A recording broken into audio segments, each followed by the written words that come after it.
I'm going to introduce this. I get the pleasure to introduce this lady here. She's on the call with us, and it's always great just to have her on here.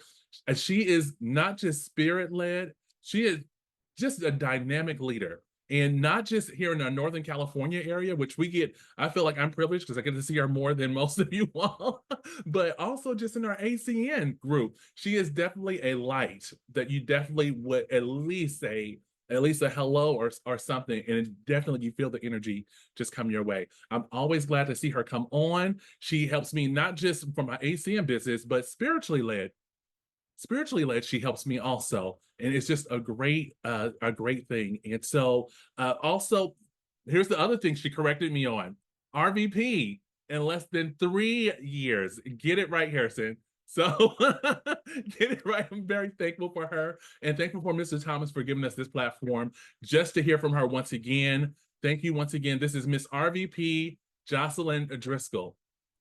Good morning. Good morning. So great to see you. Hey, sometimes that's the greatest gift we get, is to be thrown off a little bit. Nothing's ever going to be perfect here, Harrison, that's for sure. But you are always prepared no matter what in your heart. And I'm grateful that you show up to, open up this call and to do your part to help serve this incredible community that Mr. Al Thomas has put together. You are a blessing to each and every one of us. So thank you so much for being here and bringing me on to this incredible, gosh, it's June, right? We are in June. It's amazing the time that is flying. But I am so grateful, as always, to be here to share what God has put on my heart. It's always what's been put on my heart by Him. And for Mr. Thomas to entrust this particular time with all of you. I'm glad all of you are here. I'm so thrilled to see all your shining bright faces. You bring life to this platform and love to this platform. So I'm just grateful for all of you. I will tell you, I put a message together. Now, all of me, all of you know that I will come always with a message from it's always going to be spirit led. And I'm grateful that you're all open and willing to hear it. And I just pray always that it hits someone. It doesn't matter if it's everyone, but just someone's heart is impacted, and that this message is for you. I did some research and some things that I was going to talk about today.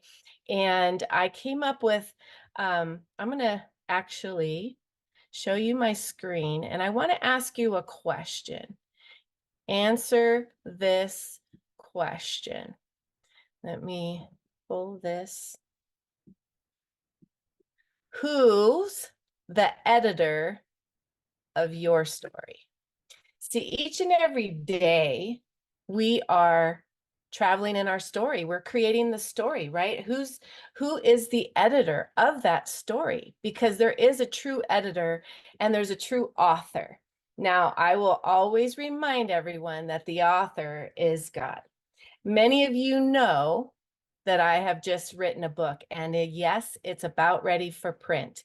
But the answer to this question is you are. So you would say, who is the editor of my story? You say, I am.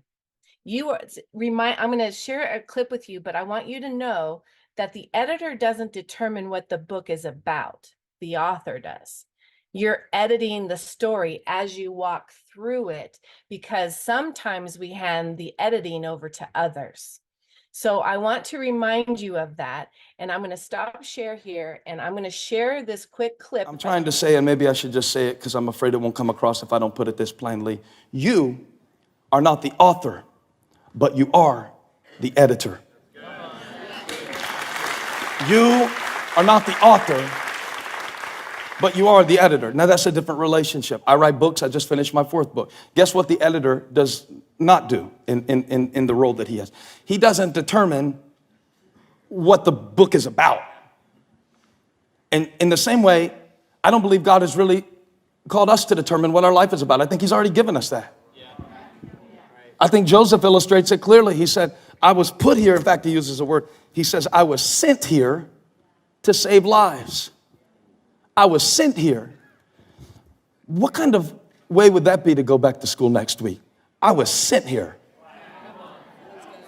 I know, devil, you're trying to tell me that the reason I'm at this new school is because my parents suck and they never should have moved and I was happier in Ohio. And I know you're trying to tell me that. That's fine. That's fine. You can tell me that. You can suggest that. But I ultimately get to decide the reason I'm here. And I choose to see it that I was sent. That I was sent.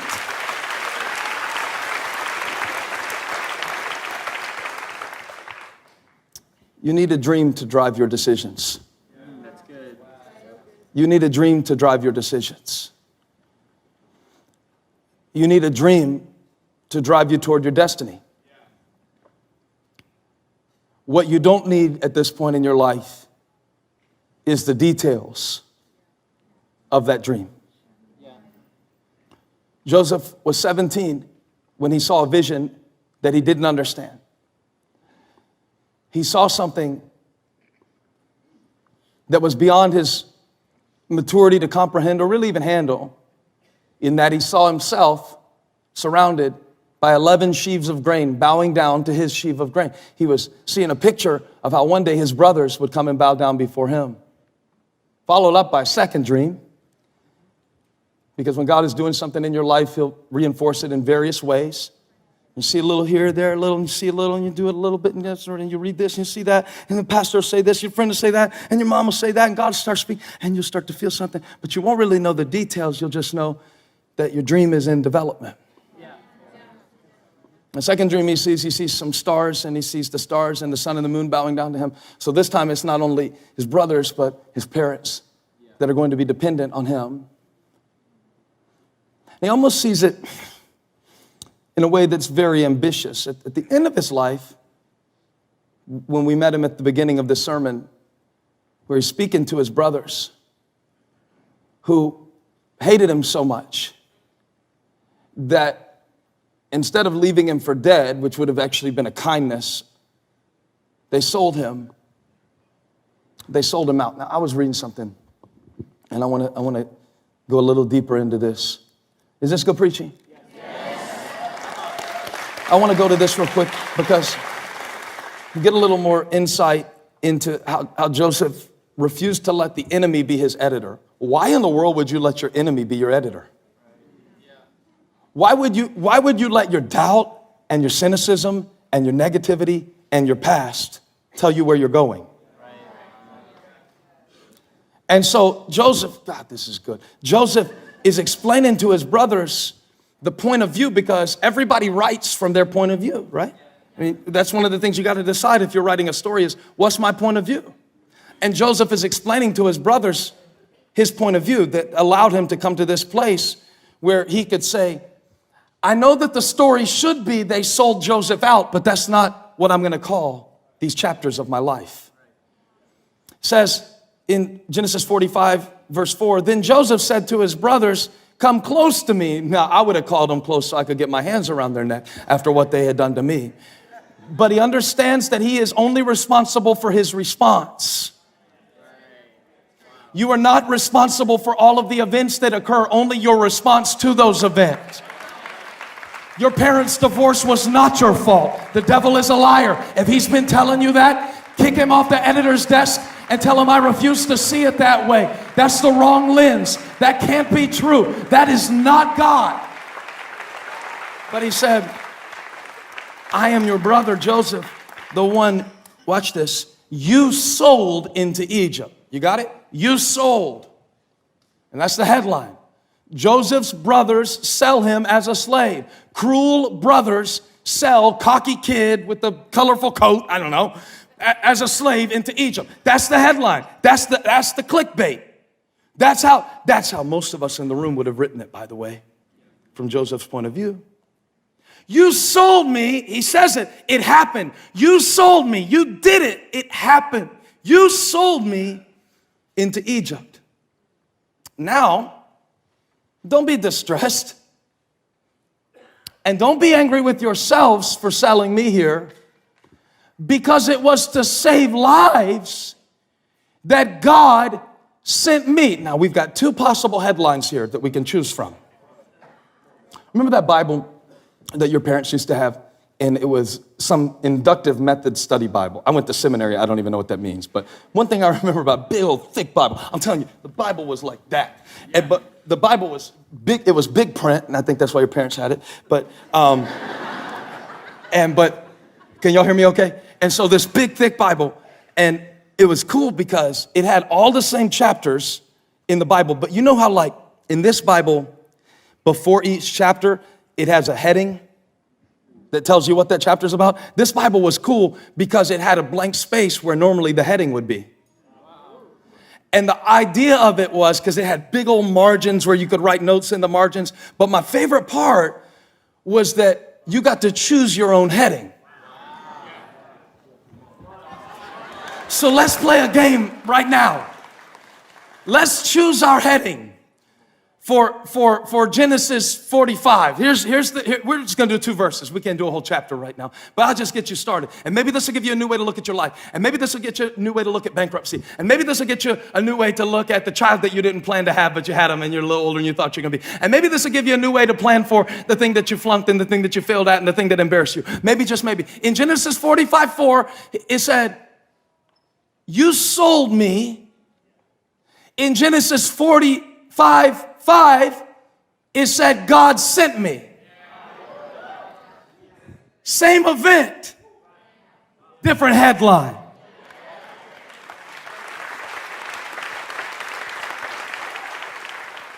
And the headline you choose about an event determines whether you stay stuck in what happened or if you move forward to where you're headed.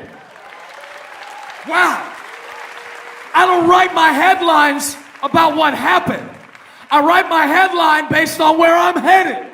That's why it's called a headline, because I'm headed somewhere. I have a dream and I'm going toward it. Now let's talk about this, because how powerful was that for you guys? Like, how powerful? Let's go back to what my topic is about. And I'm going to share my screen here and go back to who's the editor of your story. The answer we're going to go back to is you are. I am, right? And reminder, you're the editor, not the author.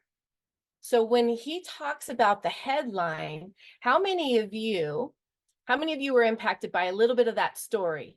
And you could see what you're traveling in here right now, whether it's in ACN or your life, because life does happen, right? But it's how we look at the headline. Is it we were sold versus we were sent here? Were you sent here to do something greater, something bigger, something more, something generational for your family? Now, I can say that for myself in ACN. I truly believe we have an opportunity here to create a story, and we're the editor of it, and not listen to all the other people that try to edit our story. How many of you know you have voices in your head? And the voices in your head are not always going to lead you in the right direction and edit your story properly. Now, as I was writing my book, and I call it his book because he's the author of the book I just finished, and it has been edited by 2 different editors, including myself, so 3, right? Not to change the story, but to take some things out that don't belong there. Are there things in your life that don't belong there? Things that you say to yourself that are preventing you from a good edit of the story that God has already prepared for you? Think of Joseph's story. If you don't know about Joseph's story, it is Genesis 45, 4-5 that he was talking about, where he was sold into slavery by his brothers, but God had a different plan. How many of you know that he was meant to be king? And he was going to take care of the brothers and the parents that all turned their back on him. Maybe something's happening like that in your life, but there's a different plan. And by the way you edit your story and you take out all of the junk that comes through, all the negative voices in your head, God can finish that story. He is the author and the finisher. How many of you know that? The author and the finisher of our story. And I want all of you to have a different story. I think there's so many of us that walk in this life and in this world. And some of you know I lost my husband last year, and I can get through talking about it a little more easier as we're over a year here, but it's still very difficult to believe that he is not here. Maybe some of you know what I'm talking about and how I'm feeling, because we want to question why. Why this? Why that? Why did he have to go now? But I don't question. I'm only saying this I have not questioned God in this story because it is his story to finish. I don't have the answers, and I will, even if I ask the question, do you think I'm going to get them? No. So I could stay stuck in the story that has unfolded in on February 21st of 2023. I could get stuck there, couldn't I? But I'm choosing not to get stuck. I'm choosing to move forward because of all the dreams and the visions that Tony and I had together that created a story for a time that we had to be married and to be together in this life.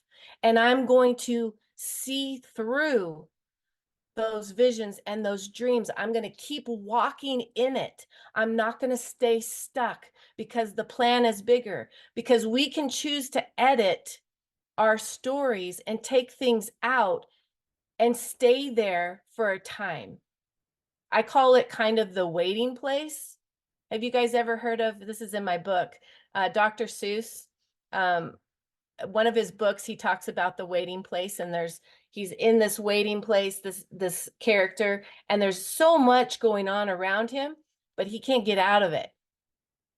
And that's kind of what I'm talking about, is getting out of the waiting place and taking a step forward and start editing that book, that story that you have, because everybody has one. Every single one of you could write a book. I'm sure some of you would have best-selling books if you wrote one. And maybe this will birth a book in somebody that I'm talking to here. But when it comes to business, and I see myself as a kingdom entrepreneur, you all have heard me talk about this. Think about it as changing the influence of the business mountain. I don't know if any of you have heard of the 7 mountains of influence. One's church, one's school. It's also in my book. I break it down. But being an impact. So did God send you here to be an impact, and he sent you here to change lives? That's how I feel that ACN gives us a platform, not only to change our generational future for our family. Does that make sense? But we can help change others' future.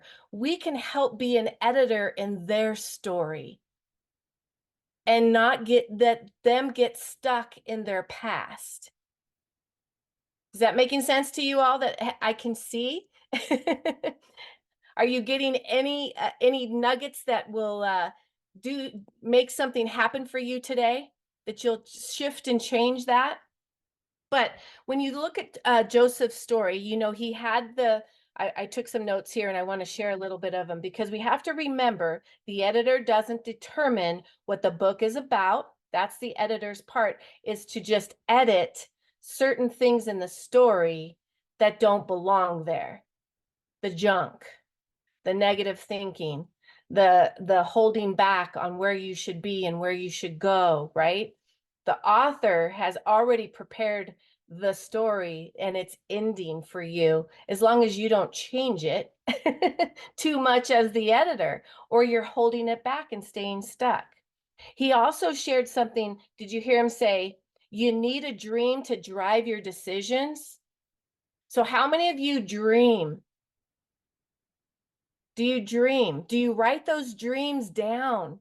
Like, are you focused on what those dreams are, the visions that are given to you? Because they're real. I know they're real because I watch mine unfold all the time because of the editing and the walking forward that I'm doing every single day since February 21st of 2023. My world is so different. It has been illuminated. And those of you who walk alongside of me, many of you do, you see what I'm going through and what I'm doing to illuminate something different than being stuck. I was sent here. Can you all say that? I was sent here to change lives, to be a difference, right? So he also talks about when he said you need a dream to drive your decisions, it's also your destiny that needs to be driven, right? Your destiny. What you don't need is the details. Everybody is always waiting to have the answer to everything before they take a step forward. And in my world, walking by faith is my life. It's not seeing what's ahead. That's true faith. You take a step forward with the dream and the vision that has come to you by faith, not seeing what you, everybody feels like they need to see everything before they take the steps forward. And that's not, when he gives you a dream and a vision, you got to walk to it and through it by faith. Making sense?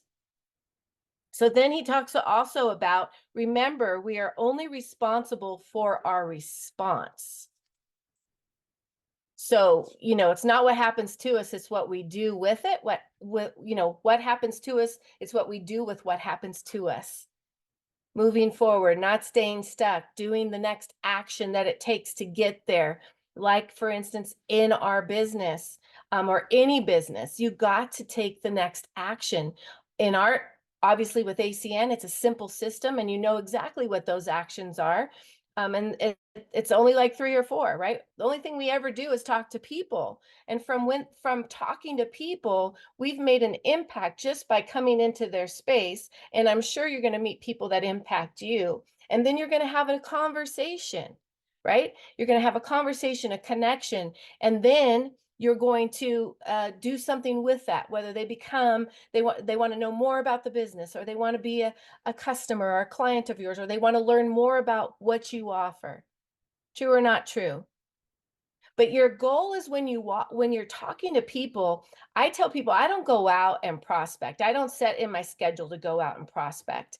I go out and just live my life and talk to people. That's what we're sent for, because I'm going to tell you, you will truly be blessed by the person you're talking to. If you really get to know who they are and you ask the right questions, something's going to shift and change. And you're going to know which way to move when you are a great listener, as well as a great question asker. I don't know if that's a word, asker, but we'll go with it, right? So talk to people and get to know who they are. Sometimes they'll just be in your pipeline for a little bit as you get to know them. Does that make sense? So keep your pipeline open, and remember, no's are not no's. They're just not nows. For sure, I can 100% confirm that in my 15 years here in this business, in this incredible gift that we have been given. Timing is everything. And we've already discussed that in a previous training and leadership that I've done. And I'm sure you've heard it from other leaders. So refuse to let the enemy be your editor. And that is the voices in your head or negative people in the world. Drown out the noise. Whatever it takes, WIT, whatever it takes to drown out the noise of negativity, do it. He talks, so we're going to go dive into the headlines and the headliner. What can your story be? Now, the book that I wrote, that is God's book, and I got froze a little bit. Can you hear me, Harrison? Okay. So the headline of my book, or the title, let's say the title of this book, because there's headliners in each chapter, right, is called She Tapped Out. Now, I didn't stop there. By tapping in. So my story is not that I just tapped out of life. And this title, it came for this book, came 3.5 years ago. So you tell me that my story wasn't already in play when I came up with this title that God gave me, the vision he gave me, because he gave it to me. And now I'm here today with being a widow. She tapped out by tapping in. So let me show you just the cover of this book, and I'm going to tell you what it means. So this is the cover of the book. I was a recreational kickboxer, and this is the vision and dream that God gave me. It's my boxing gloves hanging around the cross, and this is all about my journey of complete surrender and becoming Holy Spirit led. And the tapping out is not tapping out of life, it's tapping out of my will and tapping in to God's will. That is what I chose, or God chose, as the title, the headline. And it's not about me leaving life, but staying in it in a different way. Does that make sense? Okay, so what is the headline going to be for your chapters, your stories, and what editor is going to be speaking to you as you continue your journey here? So he said, I don't write my headlines about what happened. I write my headlines on where I am headed. I don't write my headlines about what happened. I write my headlines about where I'm headed.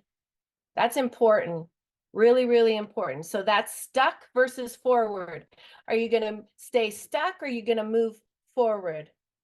The right headline for the chapter of Joseph is, I'm here because God sent me to save lives, not I was sold, right? Sold versus sent. How different is that?